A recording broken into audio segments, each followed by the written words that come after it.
à l'Éternel Jéhovah, notre Dieu, assis sur le trône, seul soit la gloire. Bienvenue à quelques minutes d'enseignement prophétique. J'aimerais vous parler de la réduction mondiale. Ce serait une réalité. Nous ne semons pas la peur, mais nous révélons ce qui doit y arriver et nous promulguons des réponses claires. Nous donnons des réponses claires pour solutionner. Écoutez-moi très bien. Quand vous regardez la Bible, le Seigneur nous dit clairement que dans 2 Timothée, chapitre 3, le verset 1, que dans les derniers jours, les temps seront décisifs et durs. Et nous sommes réellement dans les derniers jours. Les temps vont devenir encore plus durs. Parce que le gouvernement de la terre doit échouer pour que le gouvernement de Christ s'installe. N'oubliez pas, c'est parce que la loi a échoué que la grâce s'est installée. C'est parce que l'ancienne alliance a échoué que la nouvelle alliance s'est installée. Donc, forcément, quels qu'en soient les efforts des gouvernants, ils vont échouer afin que le gouvernement parfait de Christ soit établi. Mais avant que le gouvernement parfait de Christ soit établi, les hommes vont chercher des solutions. Et l'une des solutions que les hommes sont en train de chercher depuis des années, c'est de réduire la population du monde entier. C'est vrai que la Bible nous dit que dans les derniers temps, comme Luc chapitre 21, verset 12, il y aura de grands tremblements de terre et en divers lieux des pestes et des famines. Maintenant, vous voyez ceci, c'est une prophétie de Dieu. Et il y a des pestes, des ravages, des tremblements de terre qui seront causés par Dieu même pour amener le gouvernement des hommes à échouer. Maintenant, il y a des tremblements de terre, des pestes, des famines qui seront causés par les hommes eux-mêmes, par les gouvernants.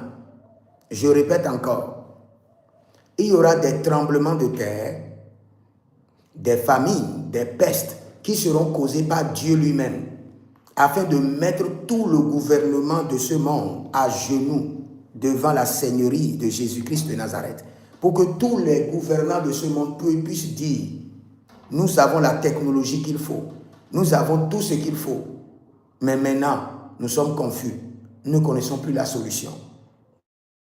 Pour que Christ soit pointé du doigt, pour que les gens puissent qu'il y a Christ qui règne. Maintenant, avant cela, les hommes ont cherché des solutions. Donc, comprenez ces deux angles.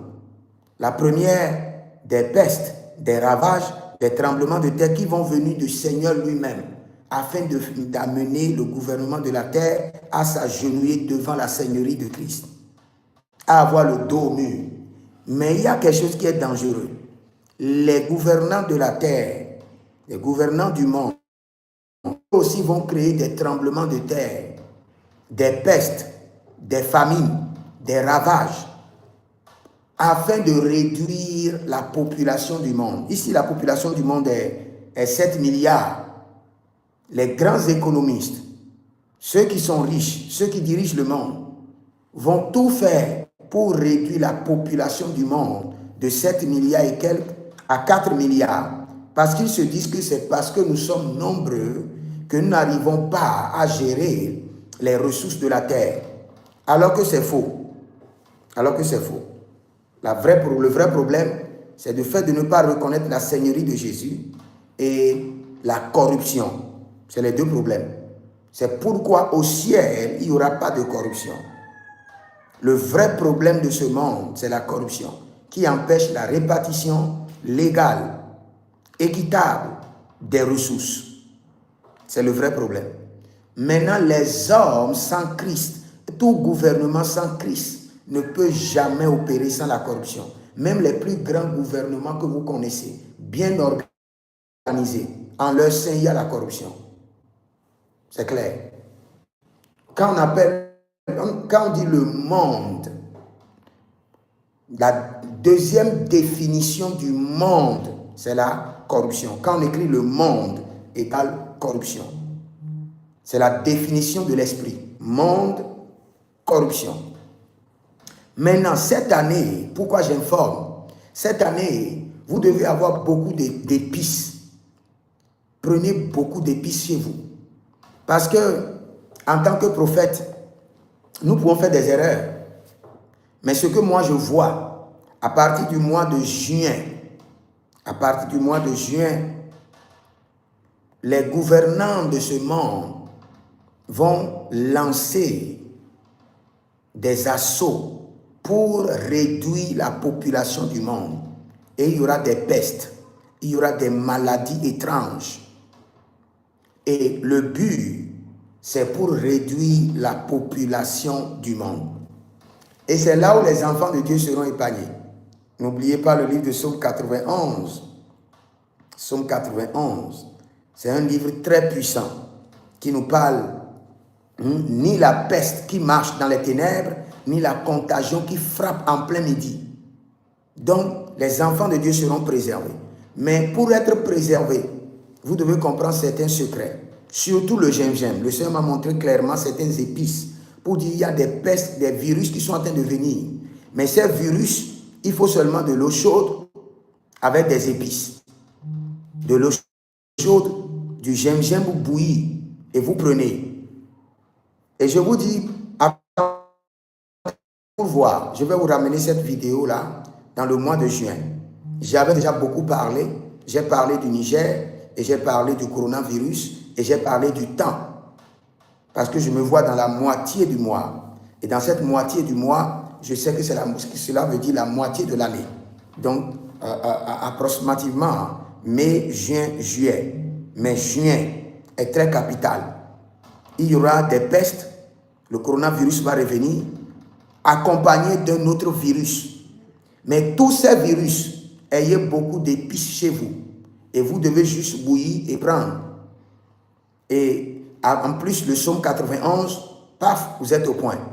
Parce que beaucoup de gens vont partir, ça c'est vrai. Quand les pestes seront lancées, beaucoup de gens vont partir. Parce que la vision est claire. Ils disent que les dirigeants du monde accusent les ressources. Il n'y a pas de ressources pour tant de personnes. Mais on ne peut pas réduire les ressources, donc il faut réduire les hommes. C'est un système économique démoniaque, mystique. Mais nous, les enfants de Dieu, nous sommes préservés. C'est pourquoi le Seigneur nous informe à l'avance. Le Seigneur nous informe à l'avance. Donc, ce que vous devez faire, c'est vous préparer. Vous préparez comment? Savoir que les pestes qui viennent maintenant, ça ne vient pas de Dieu. Parce que quand ça vient de Dieu, c'est autre chose. Quand ça vient de Dieu, c'est pour mettre les gouvernants de ce monde, les dirigeants à genoux. La Bible déclare quoi? Au nom de Jésus, tous genoux fléchissent dans les cieux, sur la terre et sous la terre. Ce n'est pas seulement les démons.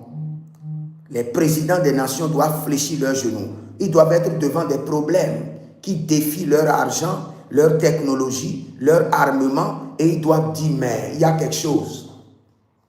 Il y a quelque chose qu'on n'a pas encore compris.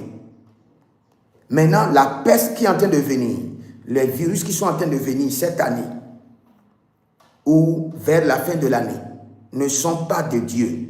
C'est des hommes, des dirigeants, des économistes, des gens remplis d'esprits démoniaques, mandatés pour réduire la population du monde entier. Là, vous devez prier. Vous devez prier et vous devez comprendre le secret. Le Seigneur m'a dit le gingembre et il y a d'autres épices avec de l'eau chaude et vous prenez, vous êtes épargné. Maintenant, quand la peste viendra de Dieu, vous êtes épargné. Vous n'avez plus besoin de rien. Quand avant que le Seigneur n'envoie la peste pour mettre les gouvernements à genoux, il fait quoi d'abord? Il ordonne à son ange de passer dans les maisons, de marquer avec le sang les enfants de Dieu, leur front, leurs mains et leurs portiques et leurs maisons. Là, vous n'aurez pas à vous gêner. Quand la peste vient de Dieu, vous n'aurez pas. Ça ne va pas vous toucher. Donc, quand la Bible nous parle de Psaume 91, la peste de Psaume 91, ce n'est pas la peste qui vient de Dieu. C'est la peste qui a été générée par les hommes, par les démons, par les économistes qui veut réduire la population du monde. Vous devez faire la différence entre la peste qui vient de Dieu et la peste qui vient des hommes mystiques de ce monde. Je le répète, allez dans Exode chapitre 12. Avant que Dieu n'envoie le désastre, il a envoyé son ange. Il a donné des instructions. Les portiques des enfants de Dieu ont été marqués par le sang. Le Seigneur n'enverra jamais de ravage sur la terre contre les enfants de Dieu. Quand le Seigneur veut paralyser les gouvernants afin de les amener à reconnaître la seigneurie de Jésus, il marquera d'abord ses enfants du sang de l'agneau sur leur front, sur leurs mains, sur leur maison, et ils sont préservés. Mais quand c'est les gouvernants, ils vont libérer les pestes contre tout le monde entier.